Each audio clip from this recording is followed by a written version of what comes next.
Yep. I think you must have been first in the room. Right. Right. So welcome to this afternoon's coaching call. This is a series of coaching calls that we're going to be running, just nothing special, hopping on our computers as and when we need, covering a different topic each week for our TBLIs all around the planet, with the understanding that if you can't join us either in the morning, the afternoon or the evening UK time, we will record the video and upload the video to the Tony Buzan website into the Trainers Hub, so that everyone's got access to the latest bits and pieces of training and the latest gossip of everything that's happening within the group. We just found it was going to be the quickest way to get information out to everybody as quickly as possible. So today what we're going to be looking at is something that Phil and I refer to as the Paris marking scheme, mainly because Paris was the city in which we first tested this marking scheme, and it's a marking scheme for marking mind maps. When we were running the mind mapping competitions, we would, the arbiters, which of course were Tony Buzan and Phil Chambers and myself, it was very easy for us to look over a whole table of mind maps and go, that's the first, that's the second, that's the third. But the question that we had with Tony was, how do we quantify that? How do we put a system in place that means that people all around the world are using the same scoring system to mark their mind maps in competitions? Of course, that's now extended into being, this can be something that we can use to look at our own mind maps and to look at the mind maps of our students. Kind of the closer we keep them to the laws of mind mapping, the higher the score. So there's a way of being able to grade their own mind maps. And Paris, because the French National Mind Mapping Championship was the first championship that we rolled out this marking scheme, this refined marking scheme, and really proved it works. Now, of course, we may have future iterations of the marking scheme, and of course it may be called something different, but at the moment that's what Phil and I call it between us, is the Paris marking scheme. And we know that we've got this way that we've created and we've tested that help people grade and mark their own mind maps, the mind maps of their students, and of course the mind maps in any school, local, national or world championship that they want to run. So I'm going to hand over to Phil. Phil's going to talk you through, I think there's 3 pages of scoring scheme, and explaining exactly how we managed to work our way through the marking scheme when we're grading mind maps. Now, what I have to remind you is that in competition we have 2 people that mark each mind map. So each mind map is marked twice, and if there's a difference in the scores, the 2 arbiters who are marking that particular mind map, they get together and they argue about the difference, and they come to a consensus and they come up with the mark. Okay, so there's 2 people, because a lot of mind mapping is still quite subjective.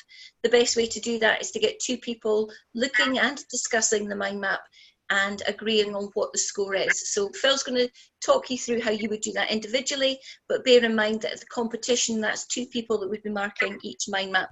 And actually, I think Phil will agree with me here, we find there's usually not much variance between the scores. You're looking at a point or 2 rather than 10 or 20 points. So it really is very, very accurate. We're very pleased at how the scoring system has worked when we've been trialling it out on other national championships. So Mr. Phil, over to you as Chief Arbiter. This should be showing my desktop. It is. Yep.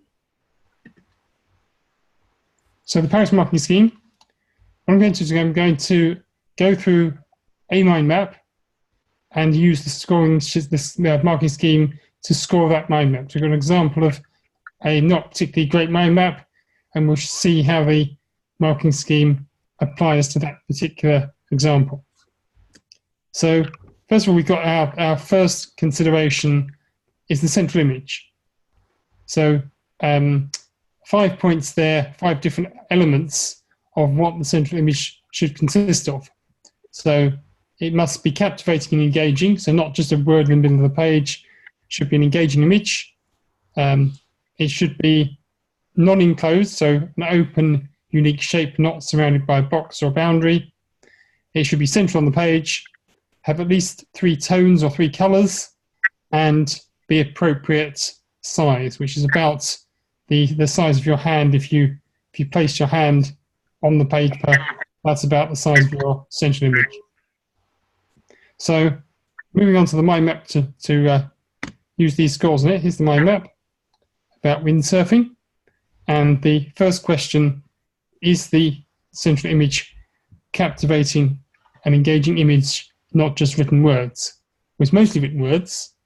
You could say that might be the shape of a windsurfing board. So it could be an image, not particularly inspiring image.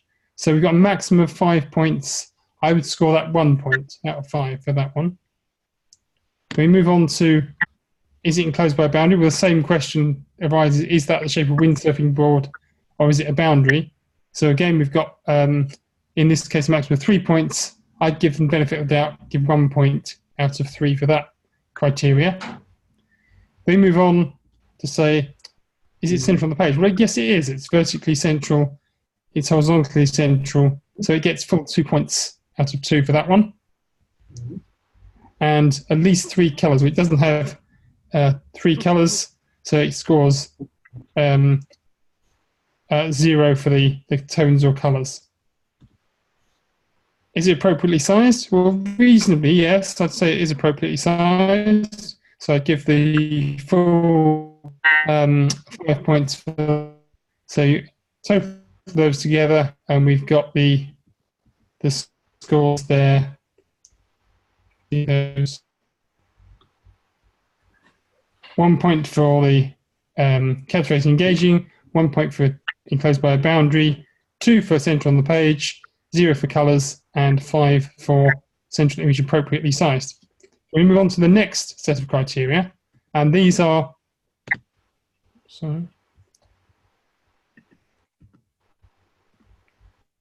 these are the basic ordering ideas. So the basic ordering ideas, the main branches connect to the center, need to be varied and easily distinguished, needs to be bold and outstanding, the text used on those, directly connect to the center, and appropriately curvilinear and tapering like tree branches. So going back to the mind map and applying these, so BI branches are varied and easily distinguished. They're reasonably, out of 3 I'd give them 2, because you can see that they're there. BOIs are bold and outstanding. Well, not particularly. Give them 1 out of 5 for that one. Directly connected to the central image, well, yes, they are. I have to give them full credit for being directly connected to the center. So 5 points for connected. Appropriately curvilinear and tapering. Well, no, they're not. They're not tapering at all. They're virtually straight lines. They're not curvilinear. So 0 points for that criteria. So our totals, there we are, 2 for easily distinguished, 1 for bold and outstanding, 5 for connected to the central image, and 0 for curvilinear and tapering. So now the main part of the mind map, there's lots and lots of criteria here.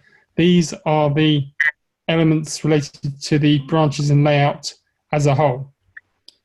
So first one there, impact from memory targeted choice of keywords, 1 point deducted for every poorly chosen word. So they have to be memory targeted, so words that would create the same memory when you recall it as they would when you've memorized it or when you created the mind map. Logical hierarchical classification concepts used on parent and child branches for a larger, more general category in the center. And as you move out the periphery of the mind map, you get to the specifics. All words on branches, 1 word per branch. This includes names, places. It always have a single word on a branch, not a group of words. All images are placed on branches, so no floating or dissociated images. Use of synesthesia, so words that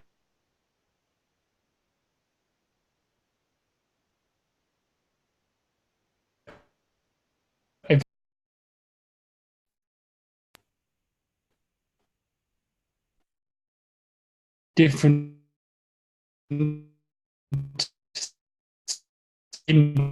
points of branch.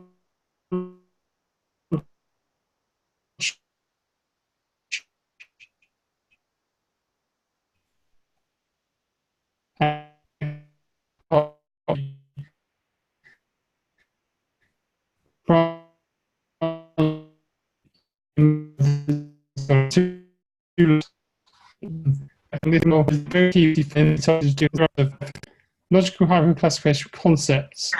Again, there's very little classification. It's like several lists. So 0 for the and it's a little bit because you've got listening, hearing, feeling, and seeing. So maybe 2 out of 5 for the classification. All words placed on branch form with each 1 word for each phrase or floating or associated words. Of course, they're mostly phrases. So in that case, we give 0. All images are placed on branches 1 word for each floating or associated image. There's only 3 images on the mind map altogether, and they're nearly associated to the branch. They're a little bit away from the branch, so it's not ideal. But I'll still give them a little bit of credit. I would give them 1 point out of 10 for the images. Next, we move on to use of synesthesia. Actually, if you look at the phrases they've chosen, they are very much invoking the senses. The whole mind is about senses. So, talking about the different sounds like sailors talking, or looking at the wind on the back of your hair from the senses. So lots of words there that are evoking senses, not so much merging them. They are still very sensual. So I'd give them the full 3 points out of 3 for synesthesia. All branches connected end to end. Well, they're not. They're connected part way along. So 0 for connected end to end. Then we have each branch is equal to the image or word that's placed on it. So the lines are mostly the correct length for the information on them, although they're phrases, not keywords. So I would give 1 point out of 3 for the branch length. We move on to the scoring there. So you said 0 for choice of keywords, 2 points for hierarchical classification, 0 for words placed on branches, 1 word each, 1 point for images placed on branches, 3 for synesthesia, because that was very good, 0 for branches connect to end, and 1 for branch length each of the image or word that's placed on there, mainly because they're not keywords. Does that make sense to everybody so far? Anybody got any questions? Fantastic. We all know about mind mapping.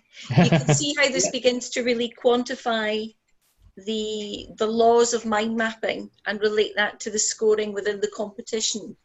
So we're beginning to refine the process. The closer you stick to the true laws of mind mapping, the higher your score will be. Does that make sense? Cool. Yes. Because, of course, Tony defined these laws very tightly, but it was never numerically quantified until we came up with the marking scheme. So it's trying to make it more objective rather than purely subjective judgment. Although, as Elaine said earlier, there is always a subjective element to it, because you can't always say exactly, is this fully complying to a law, or is there a slight variation in this? So moving on to the next part of the branches and layout. So relationships are shown by codes, arrows, or color coding, including icons connecting ideas. Branches are appropriately curvilinear, so not straight or angular branches, and they make good use of space. They flow into the space, and there's sufficient space between the branches, which is very important to distinguish those. The mind map has at least 10 images and/or symbols. There are puns and playfulness and use of humour in your mind map. Use of logical order, so symbols, letters, or a clear order in the way the mind map's laid out. Each branch is value child branch is easily discriminated as unique. So by sharing a common color for a branch, that chunks the information together, and you can see its unique association of information.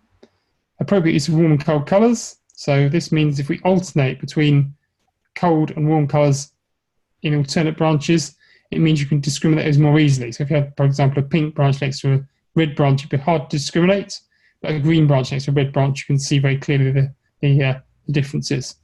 And lastly, mind maps use von Restorfian elements, so things that are adding unusualness or outstanding elements to the mind map. Could be created by highlights, by colors, possibly even by 3D. So we'll move on to the scoring the mind map again. So relationships are shown by codes, arrows, and color coding. Well, no, they're not. So there's 0 for that one. No arrows, no color coding. Branches are appropriately curvilinear. Well, no, they're not. They're very mostly straight or very nearly straight. The mind map has at least 10 images and or symbols, where it has 3, so 0 for the number of symbols. Use of visual puns and playfulness. Well, no. There's some sensual things, but they're not really playful. And then use of logical order. Not really.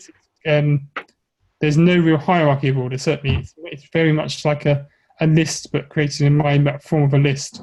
So no logical order as such. And then each branch is value transplants get easily discriminated as unique. Well, yes, they can. Yeah, you've got the different colours, so it does show them as being unique. So I'd give them the full 5 points for that one.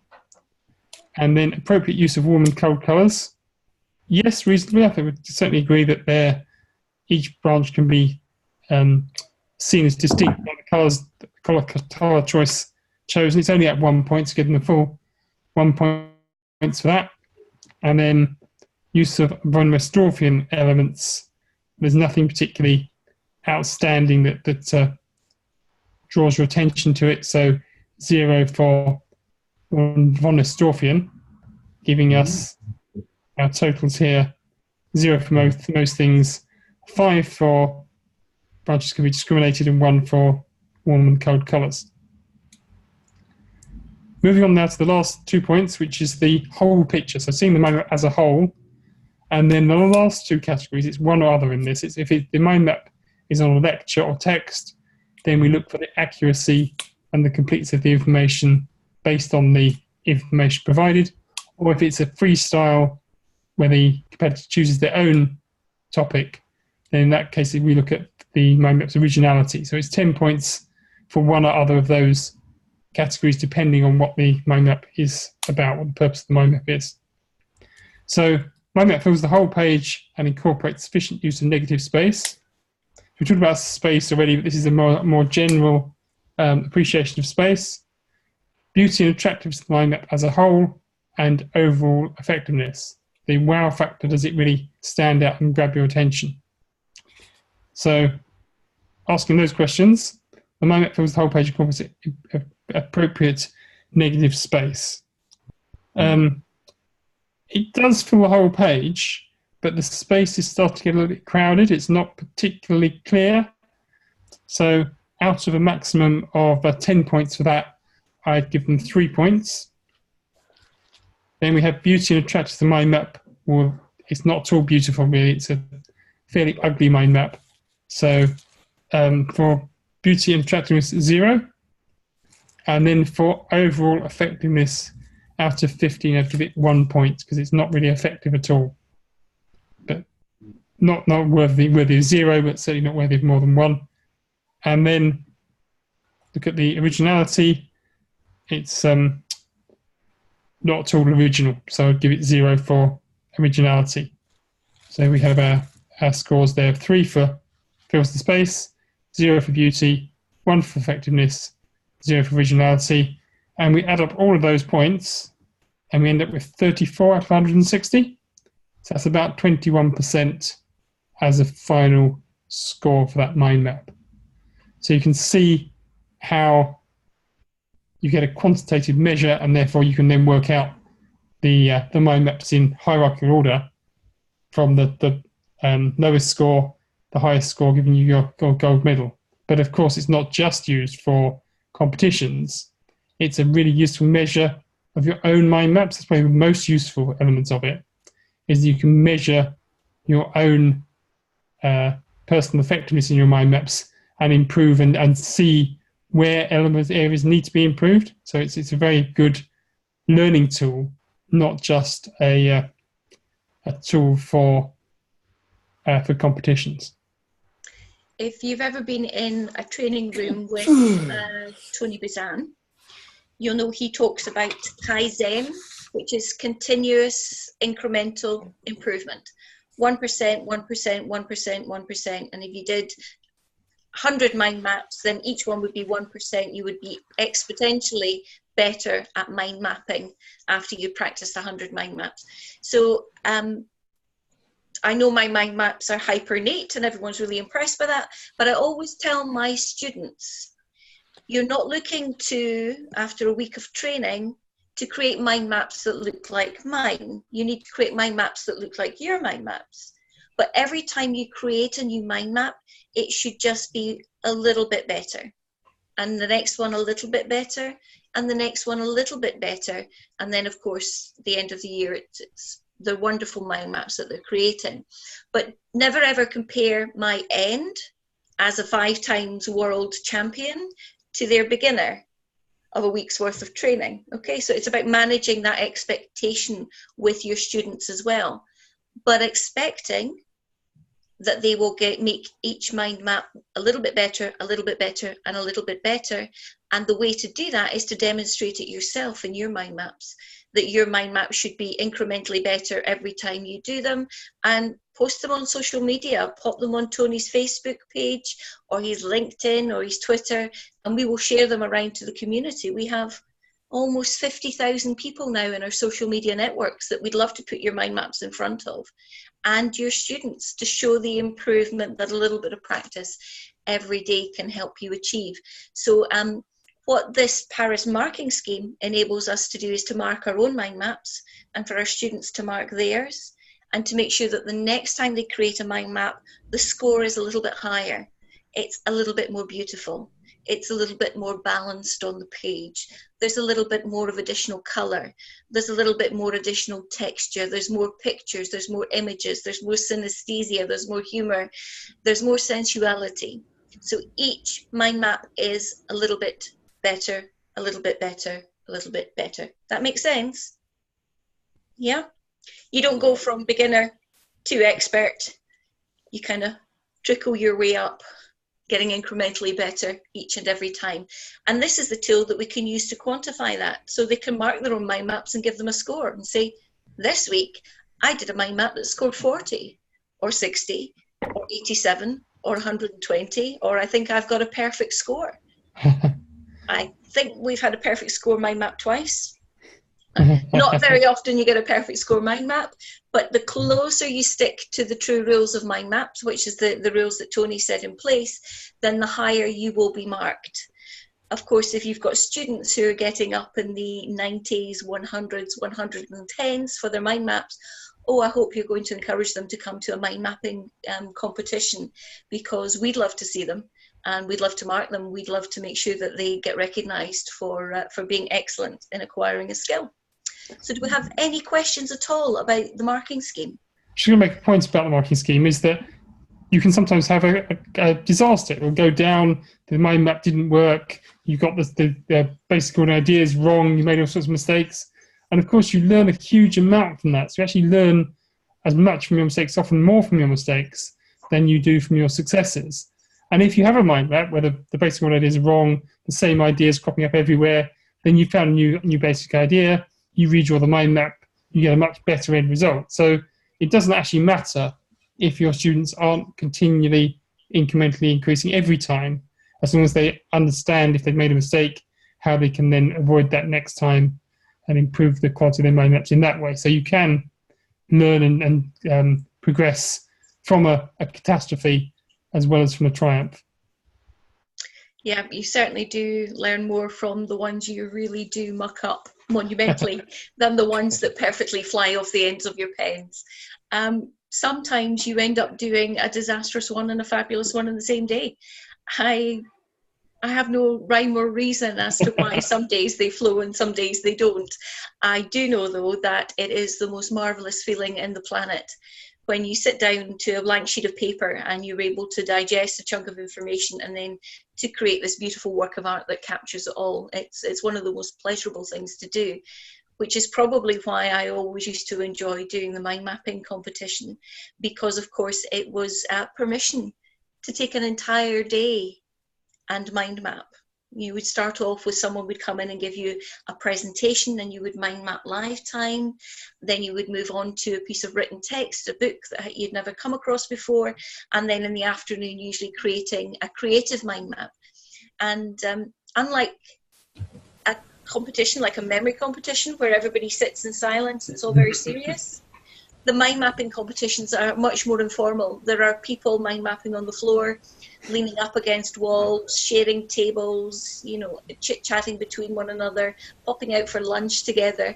It's a much less stressful and formal kind of competition than, of course, our headline event every year is the World Memory Competition, which is incredibly serious. But the mind mapping competition, not quite so serious. It's much more fun and interesting, and people sharing things backwards and forwards, which, of course, was Tony's original concept for the mind mapping competition. You know, this is not about sitting in rows and being very, very serious.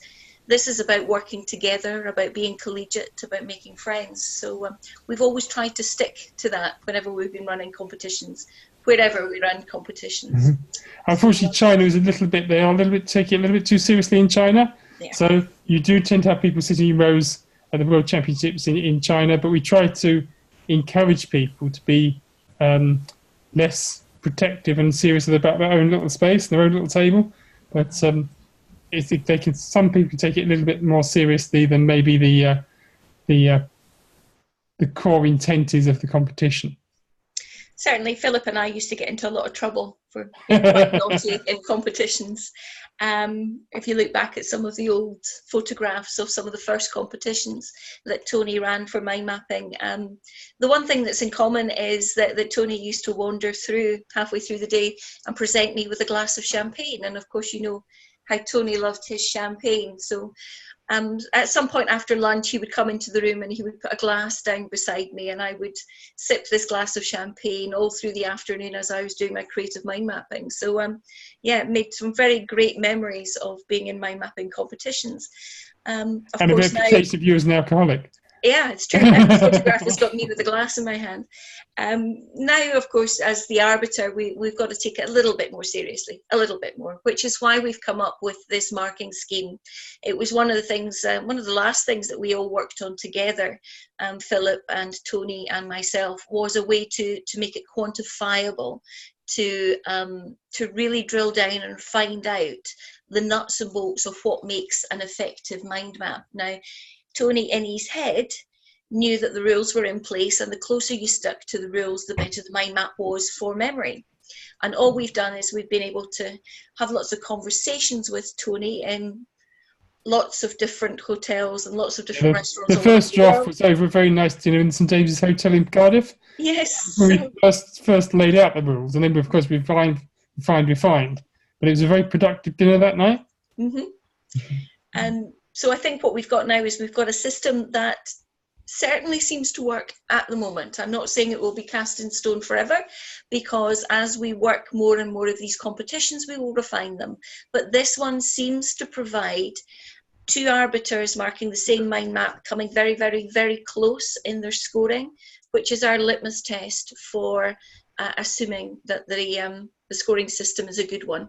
So we're going to continue trialing and testing it, but it's one of the questions that we quite often get asked, and very often get asked by teachers who are teaching mind mapping to students, particularly in secondary schools, because a lot of what they do is about marking what they've taught. So have you got a marking scheme for mind maps as well? So the Paris scheme is the marking scheme that we've got for marking mind maps. I sent you a link in the email, not only to the Zoom room, but enable to download the Paris marking scheme. I suggest you'll download yourself a copy, but you can always go back and download more if you need them. Fab. Print them out, distribute them. You know, there's no copyright on this. This is a tool for you to use, like mind mapping was the tool that Tony gave the planet. You know, this marking scheme, it just goes along with that package. So feel free to use that, to hand that out when you're doing your training, to teach your students how to mark their own mind maps and to mark other people's mind maps. And anything that you think we need to do in order to refine or improve it, you guys know how to get in touch with us. You just fire us back a message by Facebook or by email or however that happens. Does that sound like a plan? Definitely. Fab. Does that make sense now that kind of this is how you do it? Yeah, it's yes. Because I was just telling some people recently that it's mind mapping is very subjective. So, I mean, there can be as many mind maps, as many different mind maps as there are people. Yes. So, essentially, it's not something you could, say it's very strict or very rigid. Mm-hmm. There's no right or wrong way. There are only basic principles that you could use. Make sure at least it kind of makes sense. So, also, people do mind maps for themselves only or for the public. Mm-hmm. So all these would dictate how you go about drawing your mind maps. If you want them to be for people to understand them, there's a way you need to create them. And if it's just for your own consumption, well, you do whatever you want to do. Yeah, I confess, I still do black and white mind maps on the back of all Yeah, I do them a lot. I do rough, very ugly mind maps. Yeah, and then but I do some lovely ones. So, but the closer you stick to the laws of mind mapping, the stronger the memory. No, definitely. Yeah. Because it tasks you. It does task you, because when you're looking for that singular word, you find yourself, after you finish the mind map, you'll be like, hey, man, this branch ought to be more of a primary branch or more closer to the primary branch. So you bring it and it becomes, so you do a lot of editing and, to make it much more better. And sometimes it's only when you do create the mind map that you get to see things all out, and you get to know, oh, hey, you need to rearrange some of this stuff to make better sense.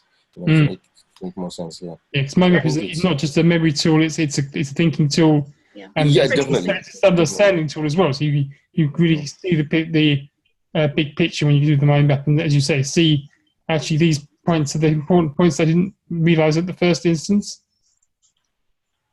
Yeah, true. And well, regarding what you said, Elaine, about maybe some improvements. This marking scheme, I noticed the last two categories don't have, you just do the marks there. It doesn't seem to have a heading or a topic or something. Is that the mind map for the written text and the mind map for the creative mind map? Yeah, no, not that. These two last categories for the marking scheme. You have accuracy and completeness of information, 10 points, and originality. The categories don't have titles.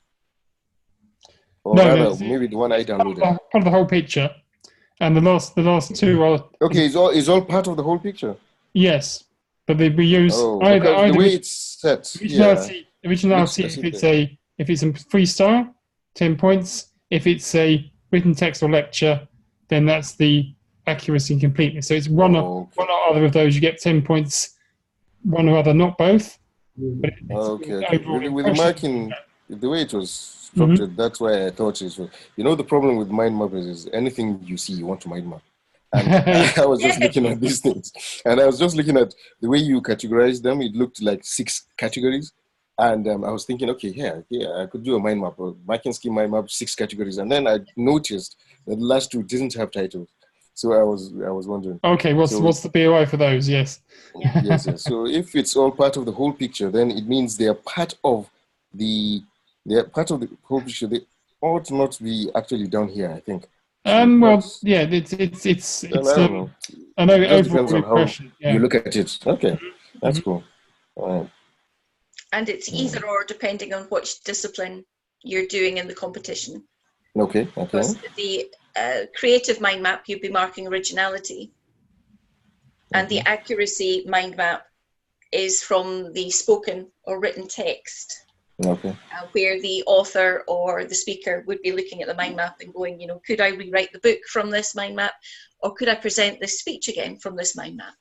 Yeah. Oh, and we've had some amazing speakers at the World Championships. We've had very, very serious scientists, and we've had very, very funny comedians. So it's always a surprise who we get. Yeah, we've had the lovely Sir Brian Tubby talking about art history. We've had Jill Barber talking about biochemistry and erythromycin, which is an antibiotic. And then we've had the full Tony talking about his early life growing up in Kent and peaking sticklebacks. So it's been the complete range of different speakers we've had. The more unexpected, the better. Always fun to do. It's always the one that Philip and I try and get sitting down with some mind mapping materials. And Dan Glimner, the chief arbiter of the Mind Sports Olympiad, did a very memorable speech about gambling.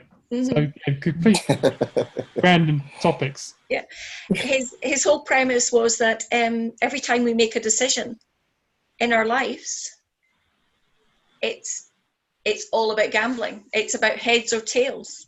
It's about throwing the dice, So he had me completely paranoid for about a whole year, thinking my life's all about gambling. Lovely chat, but you really did mess with my head. He talked about how actuaries measure life expectancy. Exactly. It's all about gambling. How long will you survive?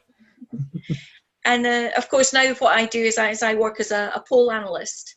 So I'm churning lots of numbers, but again, it comes down to, is it A or B? Is it going to be this one or that one? Make a decision. So yeah, it's and of course we've got great long-term memories of these mind maps because we made mind maps that were very close to the laws of mind mapping while we were doing them. So they made very, very strong memory traces. And I'm counting back. I want to say that the Dan Glimner mind map was over 20 years ago. Scary. Very scary. But we still remember it. So I'm thinking it was about 20 years ago. So oh dear, I've known Philip for far, far, far too long. Now he knows all my stories. Thank you very much for joining us today. I'm so glad that this fitted in with your time zones. We're aiming just to do one of these every week, and they don't need to be any more complicated than us all coming together and hanging out on Zoom, okay? We'll make sure that we send emails out every week saying this is the topic. But what we kind of decided we want to do is we want to present you with a new piece of training kind of every 2 weeks. And in the weeks in between, what we want to do is we want to have these things that are called open offices, which you may have experienced when you've been at university, where you can go to the professor at any time and ask any questions. So what we want to do is we want to have an hour twice a month where we can all come together, the group of TBLIs all around the planet, and just answer any random questions that you might have. Or if you've got an issue in your business, or if you've got a challenge designing your next course, it may be something that we can all work with together in order to get you a quick solution. So we're looking at doing 2 pieces of training per month and then 2 open offices per month where you can bring absolutely anything to us. Or if you've got a major something that you want to put in front of the group, get in touch with me in advance and we'll make sure that what we do is we go, right, we're all mind mapping this issue today so that we can come up with a solution for our TBLI cohort and our colleagues. Because the one thing I've realised with TBLIs around the world is we're not in competition with one another. I don't know anybody who is so protective of their stuff they don't want to share it with their colleagues all over the world. And that's great. I've never really been in an industry where people are so supportive of one another. And of course, now we've got the technology to be able just to hop on once a week and communicate. I think we should do that. So the next one of these sessions for everyone that's here or people who are listening in kind of afterwards on the recording, because we will upload the recording, is September the 13th, which I think is a week Friday, and it's going to be from 6 o'clock till 7 o'clock.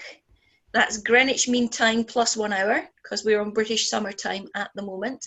And that's going to be our first open office session. I've already got 3 questions that we would like to cover during that open session, but anybody who wants to join us can, of course, ask anything at all that they would like to know, because I'm very, very, very aware that not only over a year ago did Tony split from a long-time business partner, but of course, after losing, you know, our great friend and mentor in April, the whole business has gone through a lot of changes because it's had to, as we've not only acquired Tony Bazan's little training business where he was training trainers, but the whole gamut of everything that Tony was involved with. And that includes his corporate training, that involves his books, dealing with his publishers, you know, everything all around the world. So that's been a lot to deal with for the team while they were, you know, obviously feeling very, very sad having lost Tony. But it does mean that for our Tony Bazan licensed instructors, so the people that have been trained by Tony or by his, what he called his top team, or if he was feeling particularly churlish, the A-Team, which is a 1980s television program that has not aged well. But his top team, it does mean that what we've got now is we've got many more opportunities for the Tony Bazan licensed instructors around the world, because of course we're dealing with everything that Tony used to have under his control. It's all coming now to the central part. So we'll want to try and rebuild this community and let you guys know what's happening. We're transparent as you like. If you ask us a question, you will get an answer. There's nothing really that's hidden, because nothing needs to be hidden. You know, it's all out there. So hopefully you'll be able to join us next Friday between 6 and 7. Greenwich AM or PM? That's PM. I was about to ask that question. You really want to see me at 6 o'clock in the morning? Well, I don't know. You didn't say No. Enough coffee. So not a good idea. I'll be standing here with my coffee and my pajamas on. That's not good for anybody. But it'll be Friday evening. So hopefully we won't have had too rough a Friday, and be able to join everybody between 6 and 7 Friday the 13th of September, with any questions that you guys want to ask. Just come on and quiz the top team. We'll have Philip, he'll be dialing in. I'll be dialing in Kath, that you may have dealt with. Kath deals with all our accounts and, you know, sending out the certificates and making sure that you're all logged into the website and things. So she'll be joining us as well. Sometimes Ray Keane, who is now, of course, got the entire business. Sometimes Ray Keane will be joining us. And of course, Tony's godson, who is Alexander Keane, will also be popping in and out on occasion. So whoever's here, just feel free to ask any of the questions. So thank you for joining us today. We'll see you all a week on Friday. You know how to get in contact Thank you very with much. us. You know? Play with the marking scheme. Come back and tell us next week how you get on, okay? All right. All right. Nice meeting you. Nice meeting All you the best. See you all soon. Bye. all.